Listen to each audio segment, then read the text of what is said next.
Hey everyone, Jamie Harris here, and as you can see, I have a guest. His name is Dylan Juran. Dylan serves as the president and chair of our board at Satellite Gaming. He was part of the founding team, and he has contributed a lot to how we build our events at Satellite Gaming, and has added some creative elements of his own. So today, as we tackle this topic of events and more of the logistical operations side, I want you to keep this in mind. We're going to be talking about a lot of the details, the nitty gritty. It's not going to be a whole lot of feels, you know. If you want to get that, I would encourage you to listen to the keynote message about a purpose-driven event. But without further ado, I want to jump into this, and I want Dylan to introduce himself to us. Tell us, I already kind of said who you are, but who are you, and why are you here? Why are you hanging out with me today, Dylan?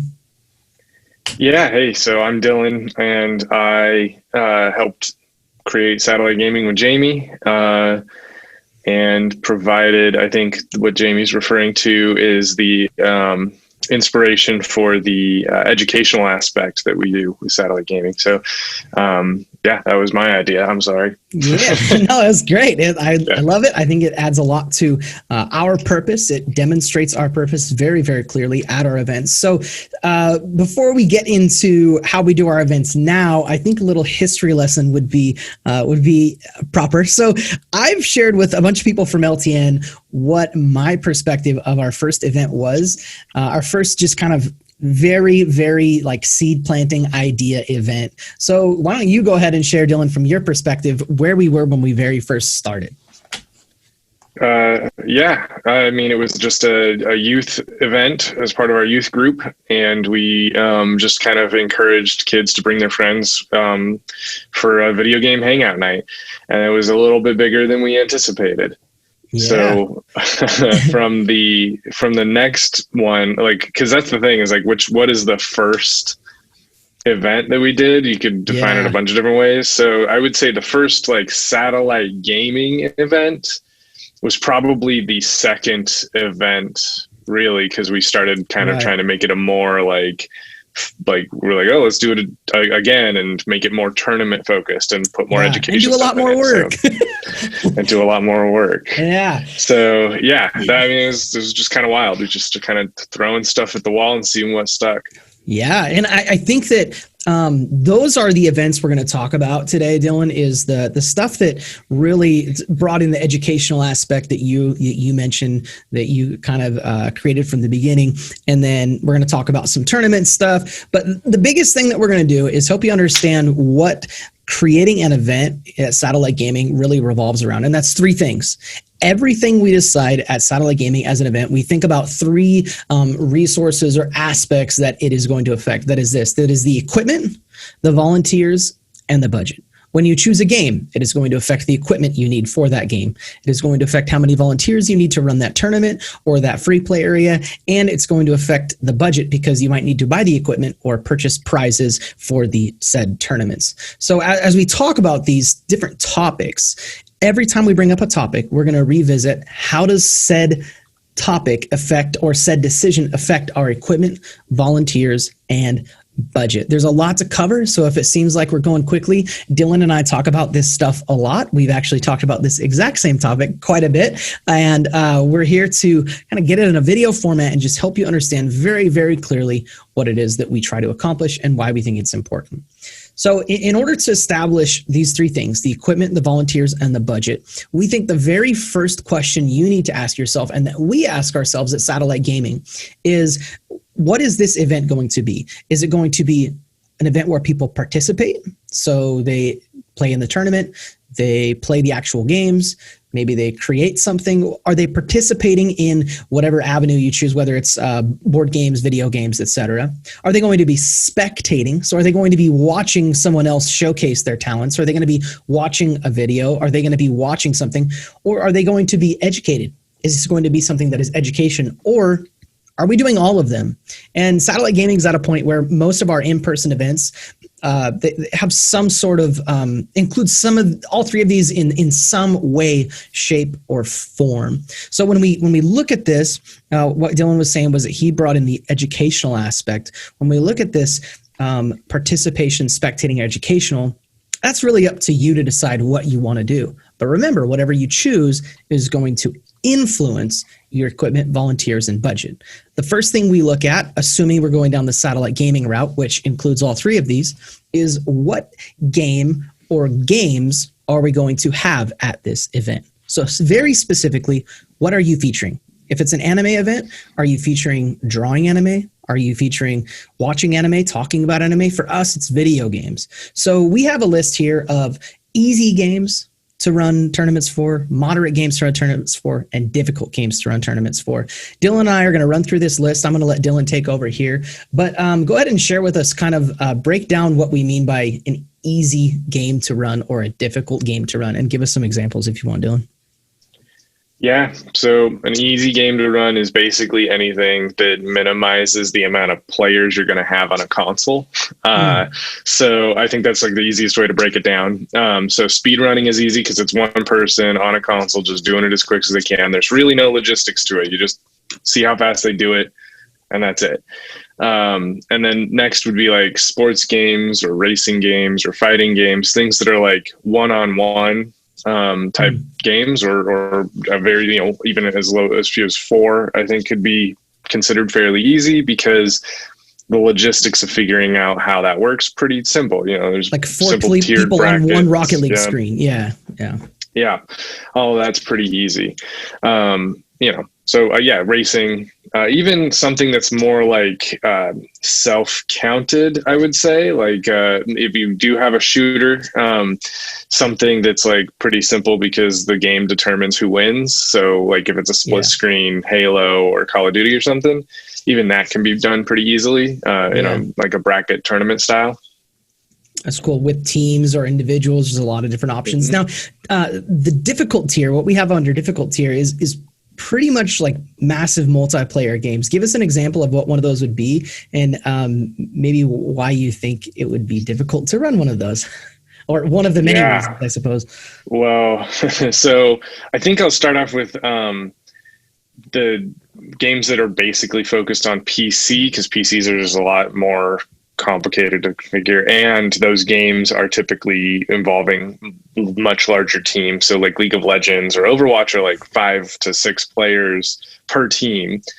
So just organizing that many people in a single game just makes the process more difficult. And then, so that's like the small scale of the big scale. The big scale of the big scale is battle royale games like Fortnite or Apex Legends, that like the most popular games right now.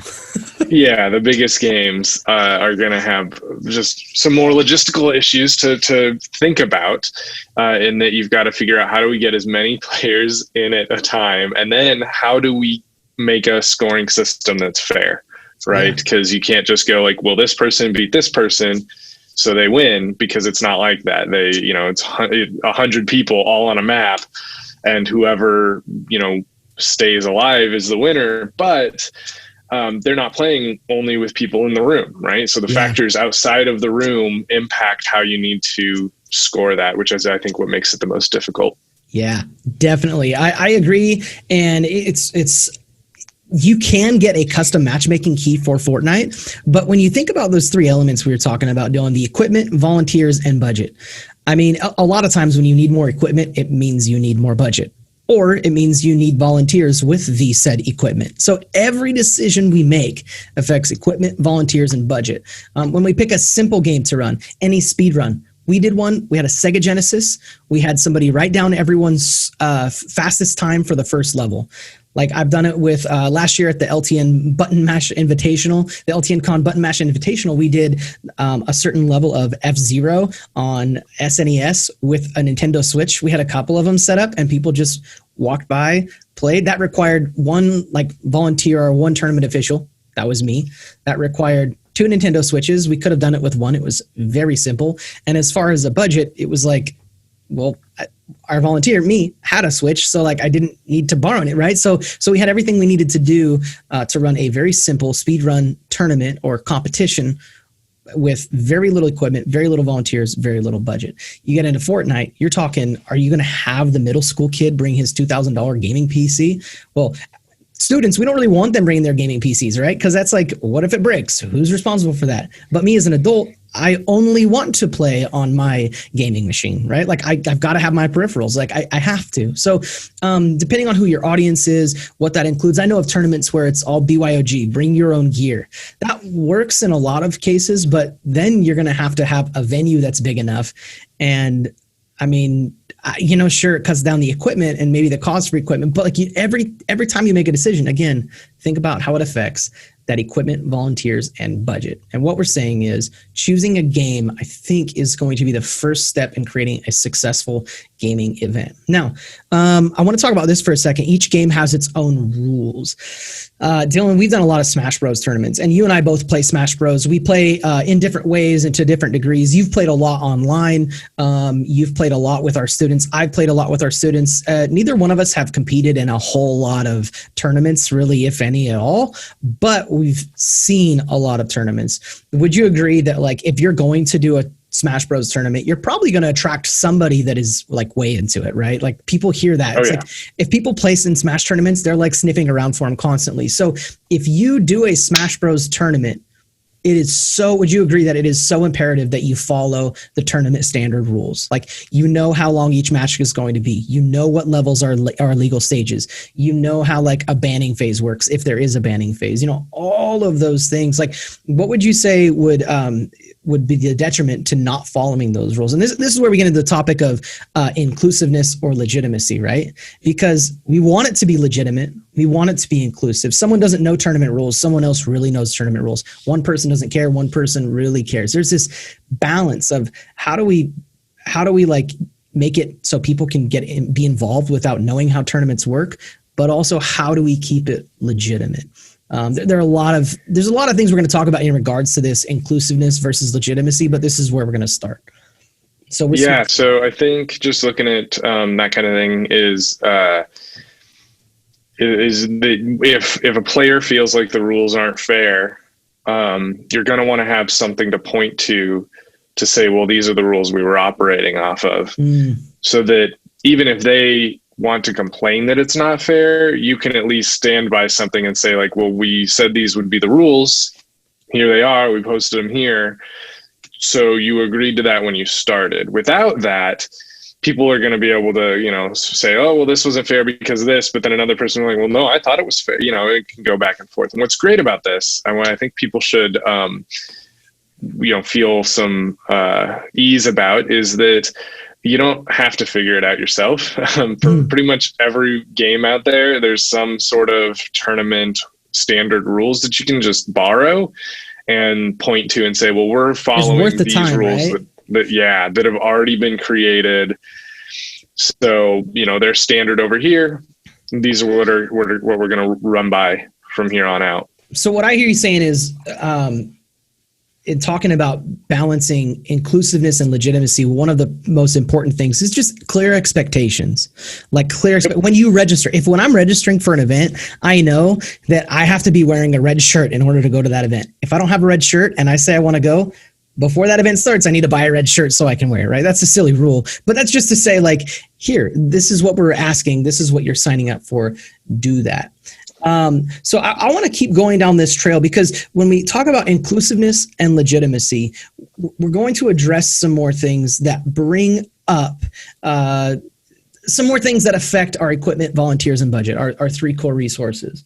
So that being said, the first one that I would say in regards to inclusiveness and legitimacy is looking at a door fee, right? So we've established what tournament we're going to do. We're going to do Smash Bros. We're going to do tournament standard rules. We're going to go forward with that game. Now we ask ourselves, how do we make this legitimate but inclusive? Do we have a door fee? How many people can participate in our tournaments? Is there a cutoff? Is there a cutoff date? Is there a cutoff number? This is looking at registration process. Like if I'm registering for an event, but I'm late, well, do you make room for me and let me jump in? Talk about how registration can affect this inclusiveness and legitimacy. Yeah. So one of the things that we found was successful over time was encouraging registration early so that we know how many players we're going to be expecting, so we can help prepare budget and borrowed consoles, or how many consoles we're going to need to have, or how many volunteers we're going to need to have.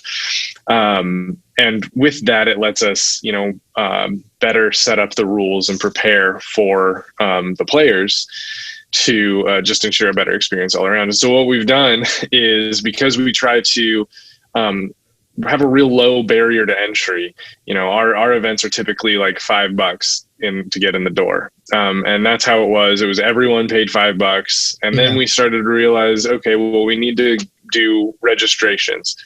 So we tried to encourage early registration. Like pre-registration, right? Right. Get it done early. Yeah. Right. A week before or earlier if you could. But we found that without incentivizing that, there was no reason for a kid to just do that early rather than just show up at the door. So then our early benefit really of like counts and logistics and figuring stuff out really wasn't there. We didn't get a lot of benefit from the pre-registration. So we wanted to incentivize it. So it's very simple. If you can only afford the $5, you better pre-register, because it's $5 for pre-registry. If you're late, the penalty for that is another $5, and you pay $10 at the door. Yeah. And why do we ask for that? Why is it so important they pre-register? It's really about making sure we have the right amount of stuff and like preparation. Right amount of volunteers, right amount of equipment, right? Yep. Everything affects these things. On top of that, we also need to make sure that we have the right amount of players, because you can't just have an infinite amount of players, because you've got to set brackets at the right size. You've got to plan for how long the event can be or should be. And if it can't be any longer than a certain amount of time, that might mean that you have to restrict the amount of players. So you set up early registration to ensure that you have room for the people who are registering. Yeah. That's awesome. Thanks for sharing that. I think that it's pretty concise. It's pretty straightforward. And it's really this: the more you encourage some sort of registration process, again, it goes back to expectations. The more you as an event host, you know what to expect. We have 32 players for a Smash bracket. Every single match takes, every single game takes, about 7 minutes maximum.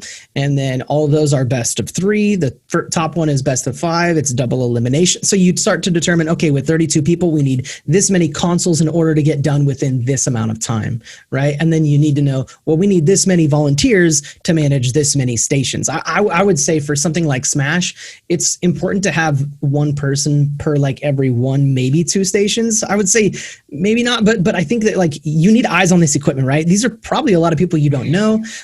There's chances that something's going to go wrong. You need to be able to ask for help so your other tournament officials can help you. You need people that are in charge of managing the brackets, people that are in charge of getting the next person. So the sooner you know how many people are going to be at your event, the sooner you know what kind of equipment and volunteers and even budget you need. Because if it's a 16-person event, you can get a trophy like this that I won at a tournament that was in somebody's house. And Kirby, he's got his gains from quarantine. And this is just a cheap thing that somebody printed off on a 3D printer, but it's like the coolest trophy I've ever gotten from a gaming tournament. Well, it's really the only one. But it's pretty simple, but if there's 100 people participating, you're going to have more registration. And if you're charging, you're going to have the opportunity to buy a bigger prize. So the sooner you know those things, the better. It really goes back to expectations. Now, this part right here, again, I'm going to focus on, here is something that we've decided at Satellite Gaming. As we consider this, we then start looking at this topic. And this could be like an early discussion. And I recommend that if you're starting an event, you look at this right away. This is what we would call a private event versus a community event. Now, we believe that there are times in our lives where we as Christians need to be ready to verbally profess what we believe about Jesus.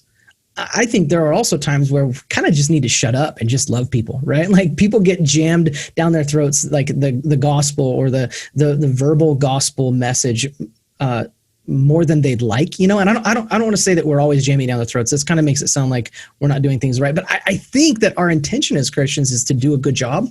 But what we wanted to create was an environment where anybody, regardless of their faith, regardless of where they stand on any topic, they could come and enjoy and participate in this community event. So when we chose to make community events, what we mean by that is something where we would not verbally proselytize, but we would share our faith through how we act and how we pose ourselves.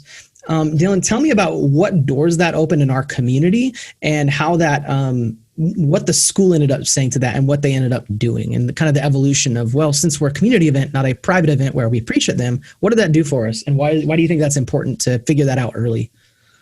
Yeah, so I don't think there's anything wrong one way or the other. We just wanted to make sure we focused on, serving by action rather than serving by preaching, basically. Yeah. And that's just the way that we do it. But it did come with some, benefits that the alternative path wouldn't have offered. Like partnering with the school has allowed us to use school facilities, which allows us to have larger events for free, right? For free. Yeah, exactly. Which is really a huge help. And so, it's allowed us to have larger events, which has allowed us to accommodate more students and serve more.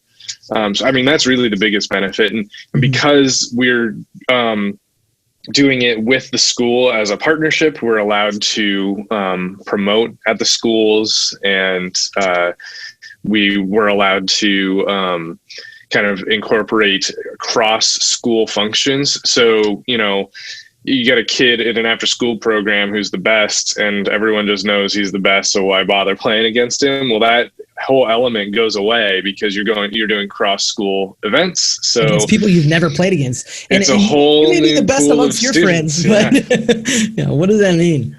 Yeah, exactly. So, and that to me is what I like is that we were able to get into the schools and promote this event because we said, yes, we are a Christian organization, but we're hosting again, what we call a community event. Now, when a church calls us and asks us to do an event for their youth group, we'll offer guest speaking, like, hey, during the event, we can stop the tournament and I can share the gospel. I can share a little bit of my personal story about how video games influenced my relationship with Jesus. And it's super fun. So again, decide that early. It will deeply affect how you promote, but it is also going to affect your volunteers, your budget, and your equipment in turn. I think that for us, we saw some volunteers in the community that there were people that maybe weren't Christians that wanted to help us out, and we had to decide, is that gonna be okay? Can they stack chairs? For us, it was an opportunity to minister to them, an opportunity to show the love of Jesus to them as our volunteers. So it was a no-brainer for us to include them. Those are things you need to decide early with you and your volunteer team. Now, next, I want to go ahead and talk about as you determine whether it's going to be a private event or a community event. Next, I want to address this. When we've decided what game we want to play, when we've decided if it's going to be a community or a private event, we've decided kind of what prizes we're going to get, we start looking at, okay, are we going to need to buy equipment? Are we going to borrow equipment? We're looking at our budget. Are we going to charge a registration fee? Are we not going to charge a registration fee? We really, really need to understand that how you manage your finances in this is super important. So I would say for us, we managed them under our church structure for a while. And then the church eventually said, we're managing a lot of money. Like our events would be bringing in and taking out, thousands of dollars. And it's like, this is a little more than just a ministry of our church, Lake Point. This is becoming its own organization. So we started a nonprofit. Do you think, Dylan, that it is important that from the beginning, you're a nonprofit organization, or do you think that there are ways for people to do this aside from that to get started? Like, is this like, if you want to start a nonprofit, do events, or are there some other steps before that? What do you think? No, I don't think you have to have a nonprofit to do this. I think you need to have a group of people willing to help out and the gear necessary to make it run. And then a place to do it. I think those are the key components. And then if it starts to become a big enough thing that, managing money and logistics and stuff starts to become a problem, then maybe you need to start thinking about like officializing some organization. And that would be through, a nonprofit status. Mm-hmm. I want to just mention one thing about just to encourage people that we have a registration fee, and part of that is like doing a no fee thing is great, but part of that is that the fee really creates some buy-in from the students. They've got some skin in the game. I'm glad you brought that up. And I think it's so easy to go like, well, we just want this to be no burden to anyone. And I totally agree with that. But having some skin in the game is helpful. And also like it adds some of that legitimacy to it. Kids who are interested in really competing are going to expect to have to make a payment in order to win a prize, right? Does that affect the inclusiveness? What would you say to that?